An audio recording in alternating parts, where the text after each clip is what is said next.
Dependiendo del tipo de respuesta obtenidos, vamos a definir el nivel de conciencia del paciente. Evaluar el nivel de conciencia, vamos a ver que el paciente esté despierto, que nos siga con la mirada, que responda a estímulos dolorosos, somnoliento, incapaz de mantenerse despierto sin un estímulo. Señorita, ¿me puede decir su nombre? Daphne. Señorita, ¿me puede decir dónde está? En la facultad. Estupor, difícil de mantenerse despierto, y hay dos tipos, el superficial y el profundo. El superficial, que va a responder al estímulo doloroso, y el profundo, que va a disminuir esta respuesta al estímulo doloroso. Por último, el coma, que es un estado profundo de inconsciencia donde el paciente no va a responder a ningún estímulo. Señorita, ¿cómo se llama? O estímulos dolorosos. En la escala de Glasgow vamos a ver tres áreas, que va a ser el área visual, la verbal y la motora. En la escala visual vamos a calificarlo del 1 al 4, en la verbal del 1 al 5 y en la motora del 1 al 6. En la escala de Glasgow vamos a tener como mayor puntaje un 15 y con uno menor un 3. En el área visual vamos a observar si el paciente tiene la apertura de los ojos espontáneamente. Si tiene esto, vamos a calificarlo con un 4. Si no tiene la apertura espontánea de los ojos, vamos a generar un estímulo y si responde a ello, lo vamos a calificar con un 3. Señorita, si la paciente no responde al estímulo verbal, procedemos a hacer un estímulo doloroso y si responde a ello, lo vamos a calificar con un 2. Si la paciente no responde a ninguno de los anteriores estímulos ni al doloroso, calificaremos con un 1.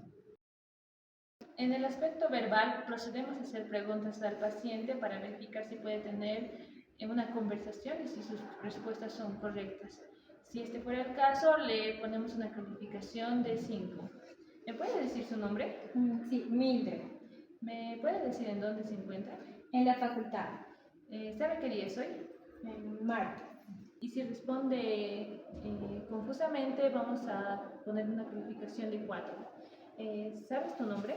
No sé. ¿Sabes dónde estás? No sé. Y si responde incoherentemente, le ponemos una calificación de 3. ¿Sabes cómo te llamas? Sí, Genaro. ¿Sabes qué día es hoy? Mañana. Y si son incomprensibles, vamos a calificarlo con un 2. ¿Me puede decir su nombre? Si no responde, vamos a calificarlo con un 1. ¿Puede decirme su nombre? En el área motora vamos a calificar primeramente dándole una orden verbal al paciente. Si esto lo cumple, vamos a calificarlo con un 6. Por favor, ¿puedes levantar las manos y mantenerlas arriba? Está bien. Ahora vamos a generar un estímulo de dolor y si el paciente tiene una respuesta de localización, vamos a calificarlo con un 5. Ahora vamos a generar un estímulo de dolor y si el paciente se aleja de este dolor, vamos a calificarlo con un 4. Ahora vamos a proceder a hacer un estímulo de dolor y si el paciente reacciona con una flexión anormal, vamos a calificarlo con un 3. A esto vamos a llamarlo decorticación. Ahora procedemos a hacer un estímulo de dolor y si el paciente reacciona con un estiramiento normal, vamos a calificarlo con un 2. A esto vamos a llamarlo descerebración. Ahora procedemos a hacer un estímulo y si el paciente no tiene ninguna reacción, lo calificamos con un 1. Ahora vamos a evaluar la memoria. Para esto necesitamos 3 parámetros. La inmediata. Vamos a decir al paciente que repite 3 palabras. Casa, gallina, cielo. Casa, gallina, cielo. Ahora vamos a hacer con el reciente. El reciente consiste en preguntarle hechos que ha pasado las últimas 24 horas. Por ejemplo, señorita, ¿qué ha desayunado? Jugo de frutas.